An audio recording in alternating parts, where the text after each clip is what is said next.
ख़बर शामिल कंदासीं। नवाब शाह मां ब्यूरो चीफ तालिब हुसैन रिंद जे रिपोर्ट मुताबिक़ नवाब शाह दौलत कॉलोनी जी रहवासण अफरोज़ अब्बासी पंहिंजे अमड़ हसीना ऐं भेण अफ़शाना सां गॾु एयरपोर्ट पुलिस जे ॾाढ ख़िलाफ़ पाण साड़ण लाइ पेट्रोल जी बोतल खणी नवाब शाह प्रेस क्लब पहुती।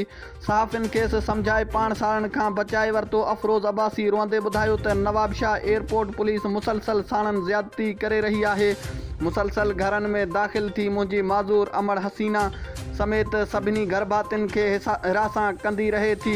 हाणे एयरपोर्ट पुलिस बिना सबब असांजे घर में दाख़िल थी गाॾियुनि जी मिस्त्री मुंहिंजे भाउ मुर्तज़ा उर्फ़ कालू अब्बासी खे गिरफ़्तार करे 1 किलो चर्स में चालान कयो आहे।